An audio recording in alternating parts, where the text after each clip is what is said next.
აი შემიძლია დაგისვათ იგივე თქვა რა ინფორმაცია გაქვთ თქვენ აი დაახლოებით იგივე ინფორმაცია მაქვს მეც და ვცდილობ გავერკვე უბრალოდ გავიგე ეს ამბავი და უბრალოდ ფოთელები არიან მეგობრები არიან და რა ვიცი მეც როგორც თქვენ რიგით ფოთელს მაინტერესებს რა მოხდა სპეციალურად ჩამოვედი ქალაქში ჩემი საარჩევნო ამბებით ვარ დაკავებული და მადლობელი ვიქნები თქვენგანაც თუ რამე სიახლე შევიტყობ და დავუდოთ ოფიციალურ განცხადებასაც მადლობა წინა კომენტარში ახსენეთ რომ რაღაც გაუშვიდა პარტიულ გაუგებრობას ჰქონდა ადგილი. მე დამისვეს ეს შეკითხვა და უბრალოდ დამირეკეს ამ ინფორმაციით და აი რაც დამირეკეს ამის გასაგებად ჩამოვედი ზუსტად რა.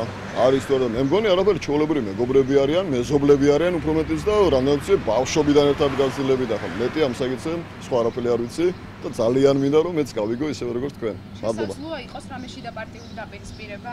არა მგონია. აი ვერ წარმოვიდგენ იმდენად ახლობლები და მეგობრები არიან, აი ნებისმიერ უთანხმოებას მათ შორის გამოვრიცხავ რა. ბოდიშ გიხდით ღამე ნათევი ვარ რა. სწორად გამიგეთ ძალიან დაღლილი ვარ.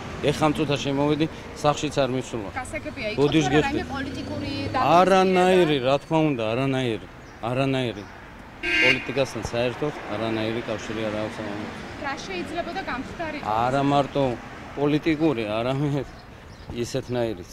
ასე რომ ბატონ გენადის და თამას ოსელიას არა მარტო მეზობლური, არამედ ნათესაური კავშირის აკავშირი.